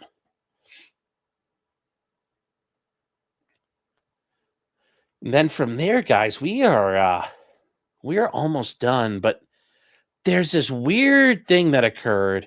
This terror plot of the Turtle Island, the Turtle Island Liberation Front. And you're like, what the hell is this? And I listened to it, and I'm like, this sounds really sketchy at this point. And the idea of Turtle Island, that is kind of a Native American thing. That's like the North America is considered like Turtle Island. That's where they come out. But it's a little weird. This is the I will say that the U.S. Attorney for L.A., though, this is actually very interesting how they do this. Look at those eyes. Look at all those eyes. Look at all these people, like, crazy. You're like, crazy. Yeah, it's still crazy, but you're like, definitely crazy. Like, these people are insane. And no, they're not related to Terry Pratchett. It says, story nights, like you tell they're communist. Yes. Yes, and I agree. As Tony says, the eyes, chicos, they never lie. So what happened here with this group? So this is the United States District Court for Central District, California, meaning Los Angeles. Remember, the Northern District, San Francisco, Southern District is San Diego, Eastern District is out in Bakersfield, Central District is in LA. So you have Audrey Eileen Carroll, also known as Ezingnak. Zachary Aaron Page is known as AK, which Dante Gaffield is known as the Nomad. And Tina Lai is known as Kickware. It's like, where's the pugilist? Where's his code name, the pugilist? So what were these people charged with? Conspiracy and possession of an unregistered destructive device, meaning a bomb. So let's see what happens here. We're going to skip through all this stuff till we get to the summary of the probable cause. Okay. So in summer 2025, a member of the Turtle Island Liberation Front provided a confidential human source. So already, chat, an 8-page handwritten document titled Operation Midnight Sun. Oh, that's a fucking boring name. That described a bombing plot based Another member known as AK, who was later identified as Page, was also present during the meeting. Specifically, the plan contemplated planning backpacks with IEDs or improvised explosive devices to be detonated at 5 locations targeting 2 U.S. companies at midnight on New Year's Eve 2025 in Central California. Say the handwritten plan stated the IEDs would be complex pipe bombs. I mean, as opposed to simple pipe bombs. I mean, there's not a whole lot to them. Included were instructions on how to manufacture the bombs and included guidance to avoid leaving evidence behind that could be traced back. And notice, we're going to get to the source here. The source is cooperating with law enforcement and is validated and vetted.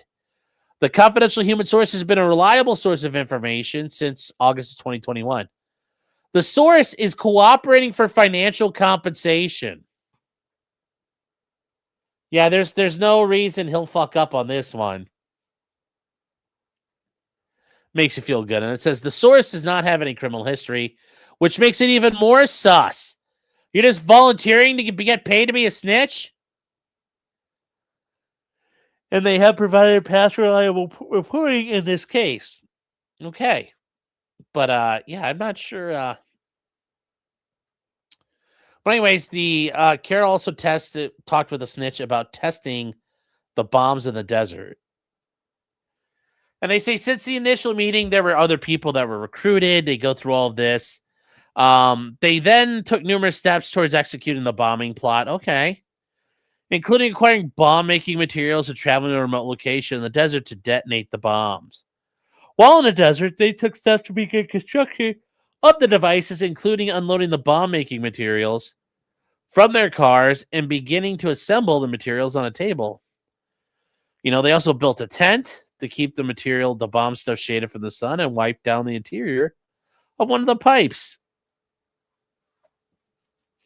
And it says they began discussing and grinding a precursor for use in an explosive powder. I mean, I'm not sure I would trust her on this. I'm not sure I would trust her on it, but...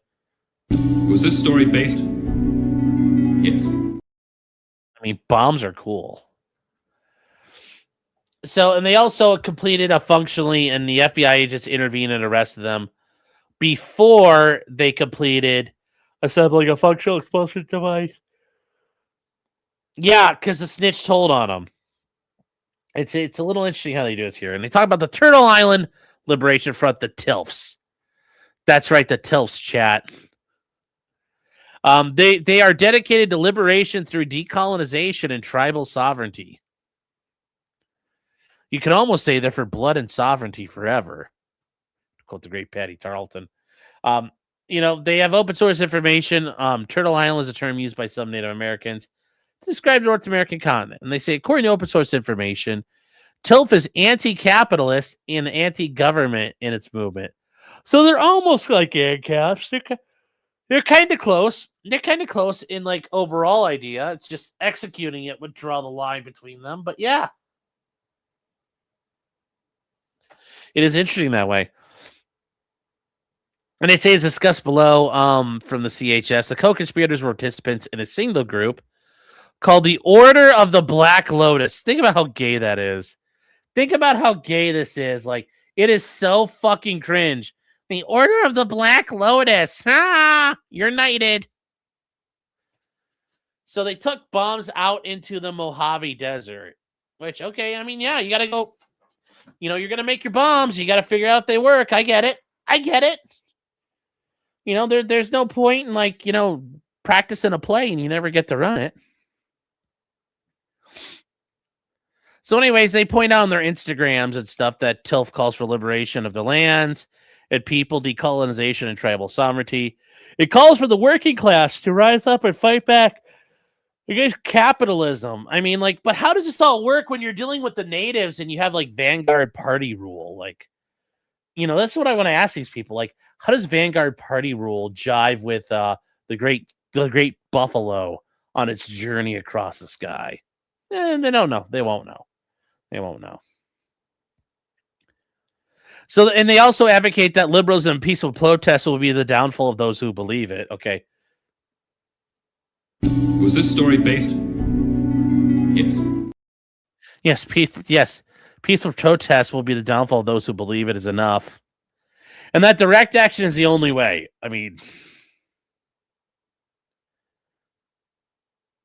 I'm just saying, there is much iron in their words. There's much iron in their words, chat. They say, for example, the caption of Postman November 28th said, revolution is the only way.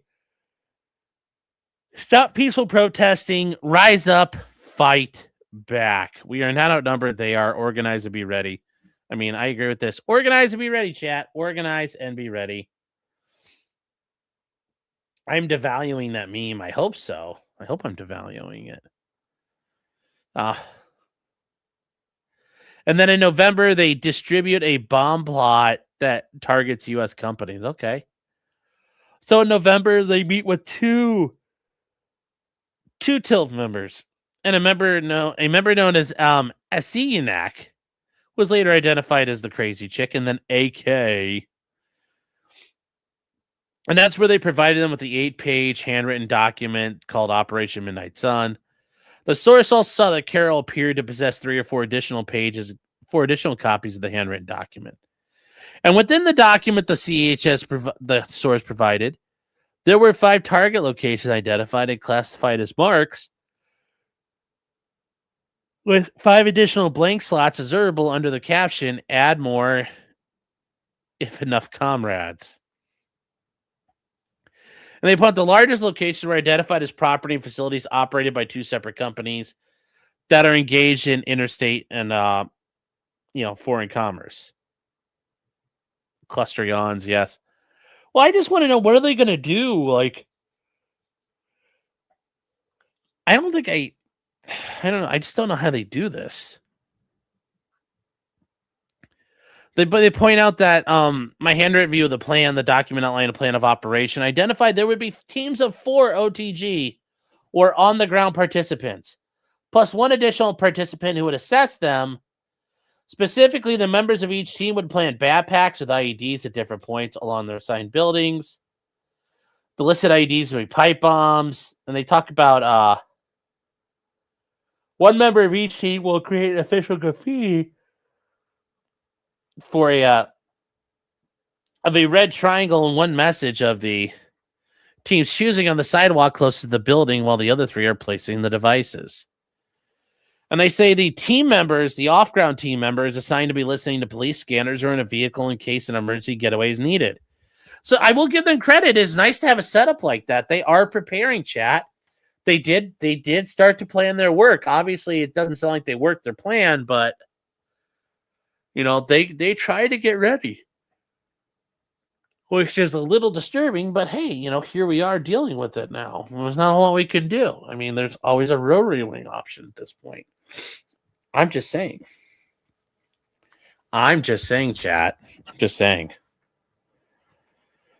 OTG, did he do a super at a fighting game? Yeah. So they talk about, the written plan instructed the bombs were to be detonated simultaneously on New Year's Eve, 2025. Yes, rockin' New Year's Eve at that point. So what would they do? They describe multiple operational security measures. Well, if you have to write them down, it's not really good OPSEC. They use burner phones. Good idea. Disposing of the phones by submerging them in concrete after destroying the SIM card. And the disposing of the brick in a body of water. That's actually a very good fucking idea. I have maybe thought about that once or twice before. The target day of the operation New Year's Eve was identified as an opportune time because all fireworks going off, and that makes sense. Nobody will know.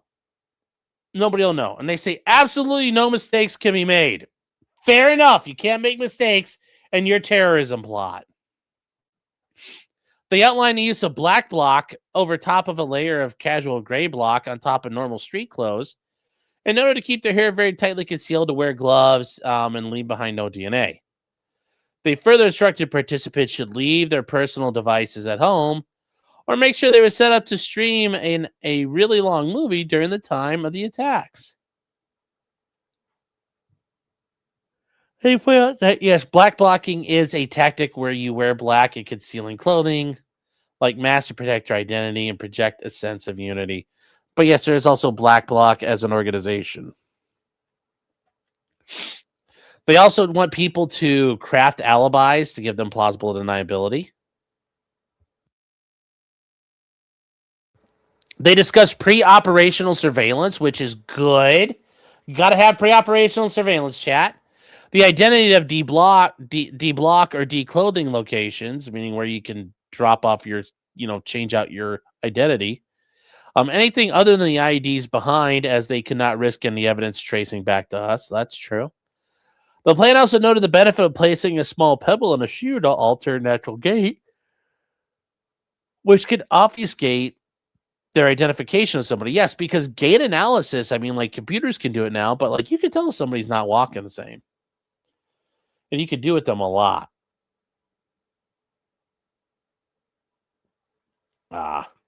Don't bother says no yawning is contagious. It's for you. There. That's just for you. Now I really had to do it.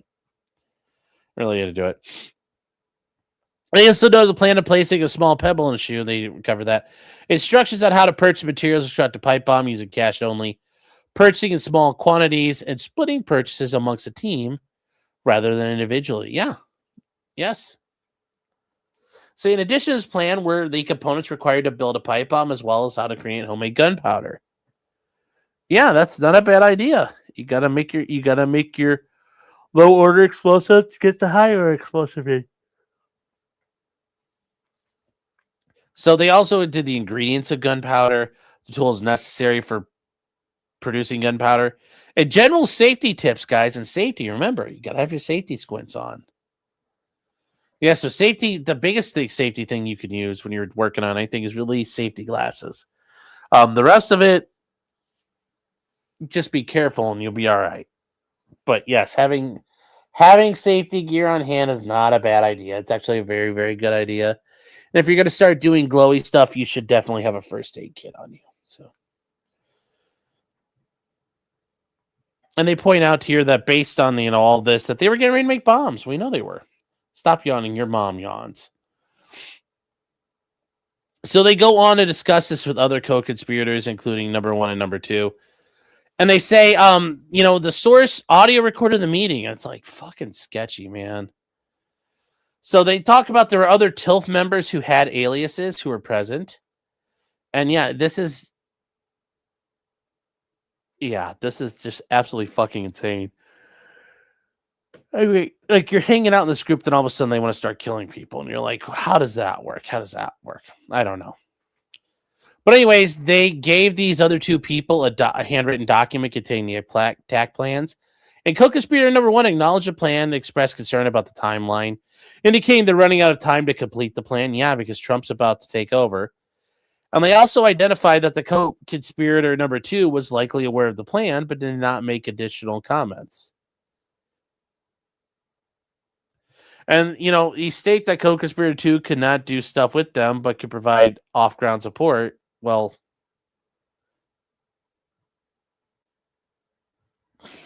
that just...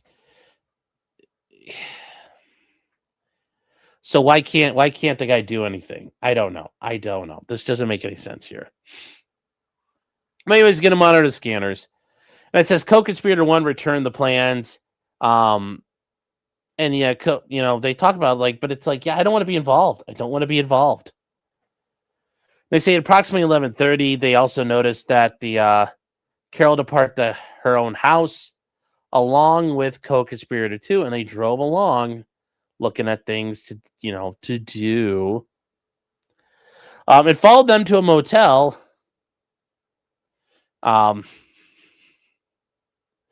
In Pico Robertson neighborhood of Los Angeles, more than 10 miles away from the downtown area where they were first dropped off. They saw nobody there after a passenger in the car, which shows they got dropped off at the motel. So what happens here? So the informant, including an FBI undercover employee who was present, they know the following things, and they talk about who is there. Carol Page were known to the group as Nomad. They were later identified as Dante Gaffield. And if I was a judge, I'm like, look, you're Larry, you're Curly, you're Mo. Like, let's get a move on. We need to get this going here. Hold on 1 second, chat.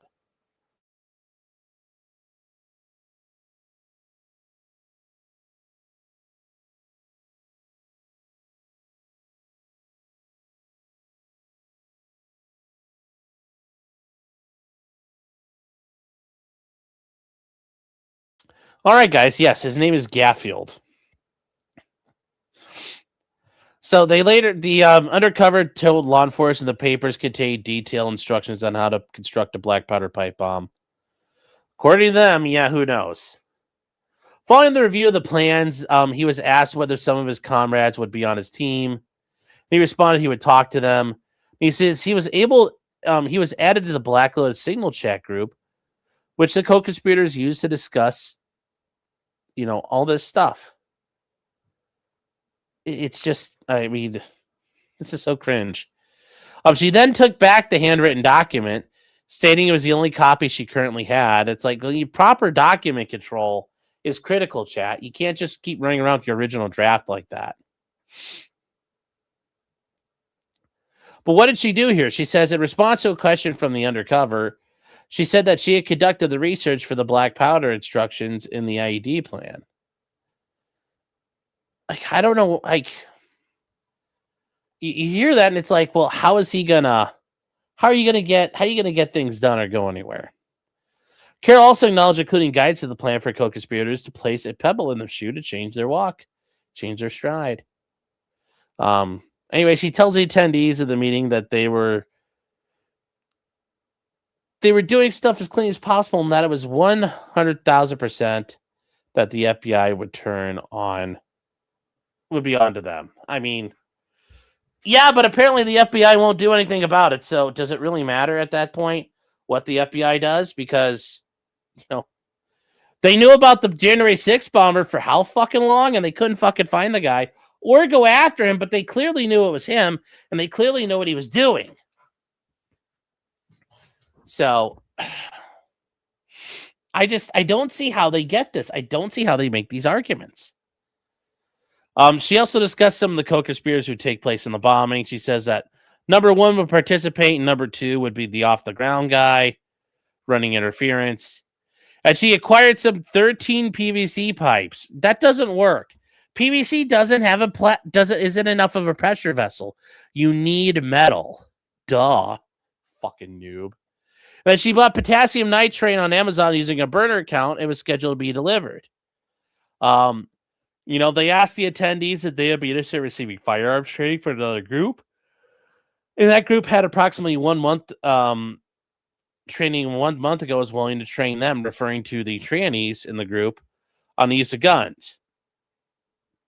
And then Carol also told the meeting attendees that she had a contact who could obtain unregistered ARs, which is likely refers to AR-15s.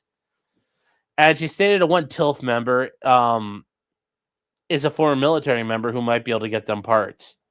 Yeah, not happening. Not happening. So, it's there we go. So what did they do here? So they discussed plans for the bombings on New Year's Eve, namely plans to target ICE facilities and agents with pipe bombs beginning in January, February 26, noting that would take some of them out and scare the rest of them. Yeah, that would only force them to overreact. So what do they do here? They kept on putting this attack together. As this goes, they did all kinds of signal shit, guys, and they keep going. And when it gets to the attack that they're actually going to do here, it's, it turns into like what these guys were doing. Like, this is you remember, guys, in the conspiracy, you have to take affirmative steps, sure steps. This is pretty serious. Like, they may not understand what they're doing here, but they're trying to do something. They are trying. They are trying right now to make some stuff. And it's like, oh, man. Oh, man.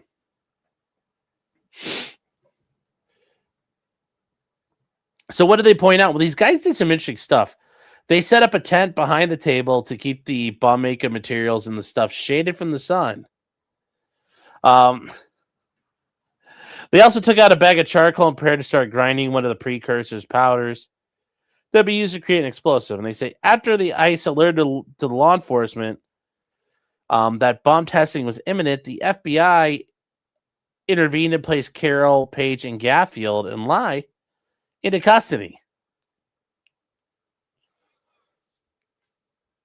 Yeah, that just worked out beautifully, didn't it? You're like, I'm going to arrest these guys. You're like, yeah, no, you're not. No, you're not. We're not going to let you. Somebody else is going to do that instead. So what do they do here? Well, they say people who searched the campsite, they found a bunch of potassium nitrate, a bunch of charcoal and active charcoal powder, sulfur powder, 20 pieces of PVC pipe in multiple sizes, including pipes with 4-inch and 5-inch diameters. That says a gallon jug and a water bottle containing gasoline. Okay. Gasoline. 5 glass bottles, bundle of twine in a bag, 7 cloth rags, and 2 cotton shirts, and a respirator and goggles and 6 boxes of primer. 6 boxes of primer. And so what do they do? Well, they took these pictures from the source. They took them to an FBI bomb technician and said the technician determined the components could likely be built to build both. And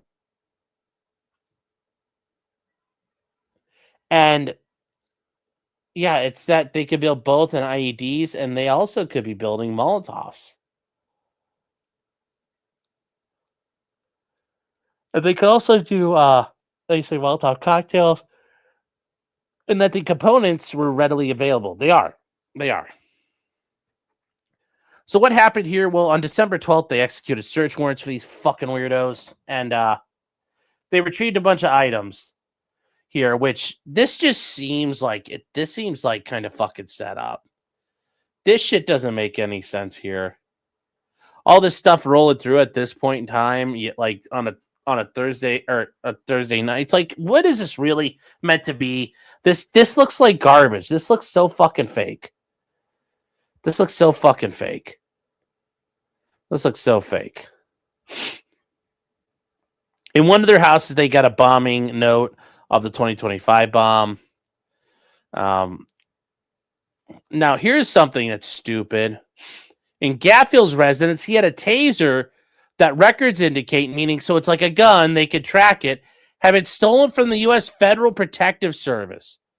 So either he stole it, or more likely, as everything went down, he had a friend who got a hold of that taser, and he's just holding on to clearly a police-issue taser, and he's like, did he think to fucking check who owned it? Because it's, yeah, if it's the Portland police, they probably don't care. If it's the LAPD, they might not care. But in his situation, it's the feds, and he's like, nah, it's all right, I'm good. No, you can't do that. That is not a smart idea. Yes, this is highly, highly, highly, highly, highly tarded. I don't know why you would do this. This makes no sense to me. I don't get it. I don't get it. They said in the one residence, they saw a metal saw next to shards of PVC pipe and additional pieces of pipe hanging around. And they point out that these co-conspirators did not register any destructive device, which the National Firearms National Registration and Transfer Record. And they say, based on these records, there is no record that either of these 4 registered the destructive devices. And that's the thing.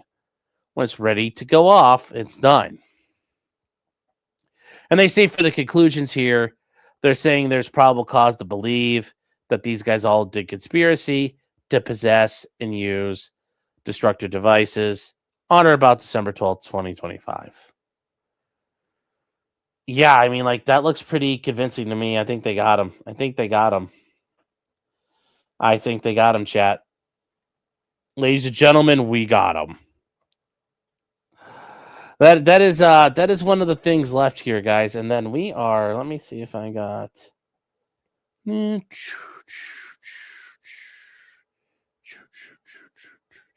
right, chat. We are on to the last story tonight. Wow, we're doing good. We're like almost at the 2-hour mark, but we're hanging in there.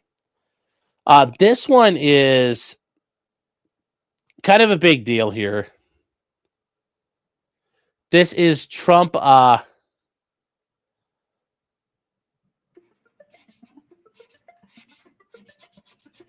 I'm pleased to announce that I will be signing an executive order to reschedule marijuana from a Schedule 1 to a Schedule 3 controlled substance with legitimate medical uses. We have people begging for me to do this.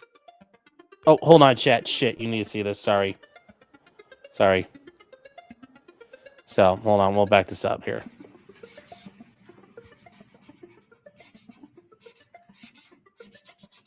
Today, I'm pleased to announce that I will be signing an executive order to reschedule marijuana from a Schedule 1 to a Schedule 3 controlled substance with legitimate medical uses. We have people begging for me to do this.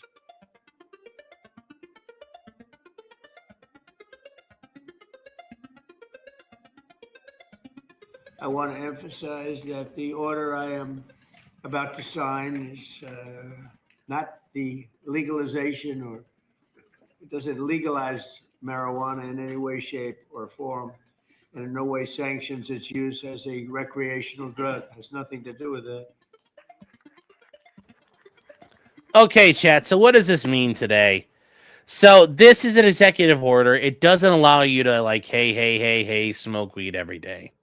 What it does is change the Controlled Substances Act, where you have the different schedules that exist. And the schedules are, and it's all governed by the DEA. And you guys weren't sure what those were. They talk about the different drug substances here at the DEA's website, which kind of lay it out for you. What are Schedule 1 substances? Well, Schedule 1 are drugs with no currently accepted medical use and a high potential for abuse. And they say, some examples of that are heroin, LSD, marijuana can be. That's the thing. Like, they're like, oh, pot has had no qualities for it, which I think is preposterous. But he fell over, and he's now got to make, the best of his here. But yes, marijuana's on here. Also peyote. They talk about Schedule 2. Schedule 2 drugs are, these are different here. They're a little less dangerous. But anyways, this drug that's a combination of, they're a combination, I'm sorry here, guys. Sorry, I was reading the wrong thing here. So like cocaine, technically cocaine does have a medical use. It's a analgesic they can use. You can weaponize LSD though, yeah. Dilaudid is a thing. Methadone is a thing. Fentanyl. Fentanyl is a great surgery tool. Dexedrine, Adderall, and Ritalin. Meth is a Schedule 2. OxyContin is also. These are all the Schedule 2s here. Then Schedule 3. They have a moderate to low potential for physical or psychological dependence. So what are these? Anything with less than 90 milligrams of codeine, so like Tylenol with codeine, ketamine, anabolic steroids, and testosterone. Like, you're like, Tylenol, and, Tylenol's on this list. Oh, boy. Then there's Schedule 4. Drugs that are defined as drugs with a low potential and low abuse risk. Discrepancies. And they point out that it's things like Xanax, Soma, Darvin, Darvocet, Valium, Ativan, Talwin. They say Ambien and Tramadol. And you're like, really? Yeah. Then Schedule 5 are drugs that with lower potentials for abuse than Schedule 4 and consist of preparations, contain limited quantities of certain narcotics. And they talk about, like, what could be in here. Antidiarrheals, antitussives, analgesics. So here's some examples of it. One of the biggest ones is Robitussin. And then there's others. And you guys could come down here and find a alphabetical listing of your... you can find an alphabetical listing of these controlled substances. That way, if you want to find out and look at really what's here and what is, here's all these ones. And, if you want to sit here and navigate that, be my guest. But it's just like, looks like Greek to me, man. Looks like Greek to me. Although it's colored nicely and it looks fine, but doesn't really do anything there for me. Yes, the ATF is harshing buzzes since 1929. Yes. Very true. Now, guys, here's the big thing with this. And getting to this thing here, think about this. What's tomorrow? Gee, I wonder what event is supposed to happen December 19th by law that involves the release of documents. You could call them files if it were. I don't know, chat. I can't figure it out. But yes, this is definitely something not meant to distract from the Epstein files. I mean, I'm just saying, chat. Like, think about it. But anyways, yes, it's the increasing marijuana and CBD research. So, why is this all? Oh no.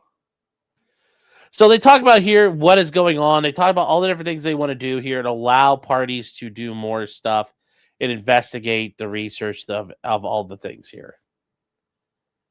Now, when they talk about ultimately nothing in this order shall be construed to repair or otherwise affect the authority granted by law to an agency or head thereof, the functions of the director of the agency relating to budgetary, administrative, or legislative proposals. And this order shall be implemented consistent with fair use and subject or applicable law and subject to the availability of appropriations. So yeah, it's Kurt says smoke weed every day, yeah. And we ain't getting shit tomorrow, yeah. But this is not going to change any law enforcement. So the federal government, as Trump said, is still going to crack down on people smoking the hippie cabbage. It's not going to help you. It's not going to change anything. So, yeah, chat, suffer. If you're hoping you're going to be allowed to get high again, well, sorry, but you're not. And ultimately, remember, chat, what is the big thing here? Well, we're looking at these schedules, and marijuana will be going from Schedule 1, if Trump does it, all the way down to Schedule 3. Which is a big leap, a big change of things. Now, what is ultimately going to happen here? As far as things are, this is something that the Controlled Substance Act allows the Attorney General to change things on the schedule. Congress has the ability to add or remove things to a schedule if they want to as well. It's one of those unique laws where they retain ability to do it if they so see fit. I have a feeling they're going to say in the meantime, whatever remnants there are of this, they're like, yeah, do whatever you got to do. And we're going to stay out of the way and let you try it. But as I said, this is all about probably tomorrow. So keep your eyes peeled, chat. Keep your eyes peeled. I don't think this is going to change a whole lot, but it's, yeah, I'm not thrilled with it. We'll see. We will see. And here we go. That is it, chat. And we are all done. Chat. We did ourselves good today. Probably has nothing to do with all the money Republicans now take from marijuana companies. I'm sure that's part of it, but I'm sure that's why they're standing there. And all those people are just, it's very much, you see all those people standing there with white coats on. It's like, I think of all the people during the Obama things where it turns out they were all fucking fake. They were just White House staffers wearing white coats. And it's like, How did that happen? Robin says, you're at risk for being banned from certain countries with a medical card. Yeah. You got to be very careful with those things, chat. Remember, international travel is a bitch. And I mean literally. And it's just, you could ask, are these legal? What happens if I bring them with me? And you'll probably figure out some answers there. Can we get Clyde content before he goes to bed? Yeah, let me see here. Clyde, come here, Bubba. Clyde, come here. Come here, Clyde. He ain't coming, chat. No, he's not coming. Sorry, guys. There's no Clyde here, too. There's no Clyde. There's no Clyde. There's no Clyde. Sadly, Chet. Sadly, there's no Clyde. Wiz Khalifa just got sentenced to 9 months of jail for having weed in Romania. Yeah, guys, don't fuck around overseas. It's the best way to get ruined. It's just like Johnny Somali. His life is ruined now. So apparently Clyde's not coming out. Clyde is sleeping or Bonbon's driving him up the fucking wall. I don't know.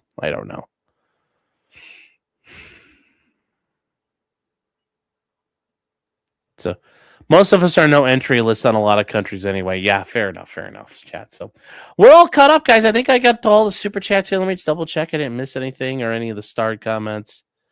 Stephen Cooper just retouching on this. The average Crystal Methodist. Yeah.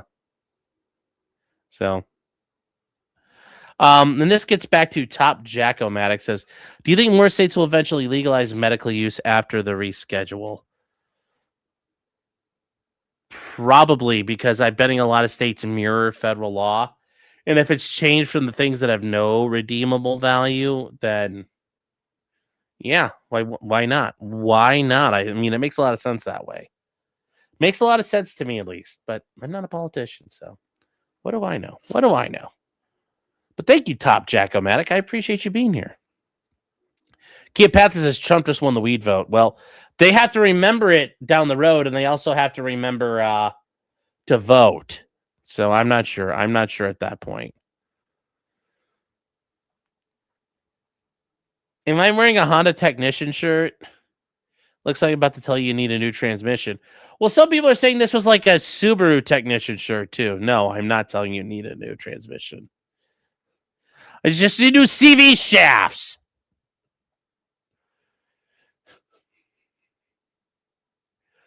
What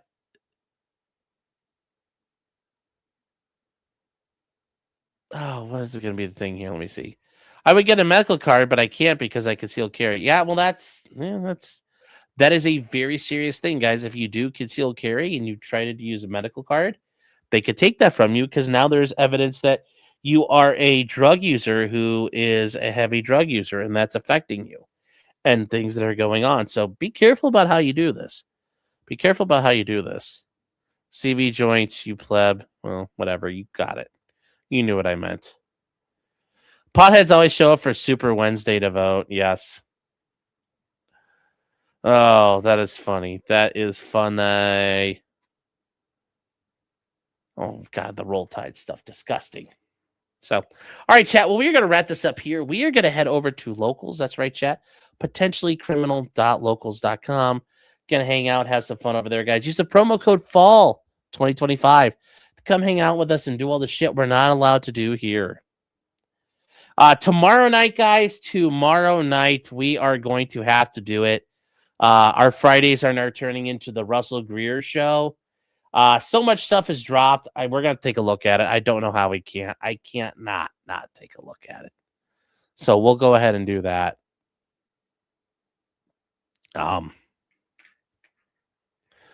Let me see here. Edie Derby says, can we hit the goal? Well, I think the goal's over. And Bart Bella gifting 5 subs. Thank you, Bella. Let's get an all woo in there. All right, let's see. What else we got here? Anything else? Yes. You can be an alcoholic as CCW in all states, though. You have to be careful because in Ohio, being a chronic alcoholic is a disqualifying factor to owning a firearm. So if you're a chronic alcoholic, nope, you can't. Even if you're sober right that second, they could take it away from you. So, but yes, free Palestine. Yes, for the purchase of a Palestine of greater or equal value. Yes, you too can have a free Palestine. So, yes, alcohol is legit worse than weed. Let's be real. Oh, I agree entirely. But yeah, let's get out of here and move on. Let's get out of here and move on. My Left Foot Fridays, yes. Nobody knows this is what qualifies you an alcoholic. Well, there's some case law on it, but you have to be chronic alcoholic is the language they use in Ohio. So I don't know if it'll happen there. He says, I'm not an alcoholic. I'm a drunk. I don't have meetings. Well, there you go. That's the difference. So yeah, I think that's it, guys. I will see you guys over on Locals. But yeah, like I said, tomorrow night we'll do some Russell Greer stuff. And yeah, chat. Thank you guys all for being here. I thought it was a fun show. And yeah, just remember till next time, chat. Just because you did it does not mean you're guilty. And also, real quick, if the Epstein files explode, yeah, we'll cover those. But I have a feeling that's going to be just the fucking popcorn fart, which, whatever. We all know it's coming. We're getting nothing. But yeah, chat, I will see you guys later. So everybody good, have a good night and take care.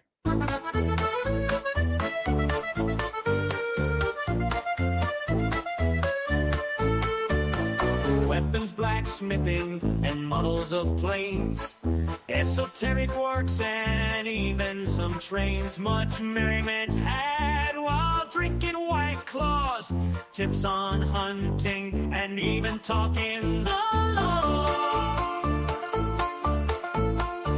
Whatever you do, just don't talk to cops, even when they nab you on illegal stops. Just 'cause you did it doesn't mean you're guilty, but please talk to a local attorney. Was that the fat guy that hated you?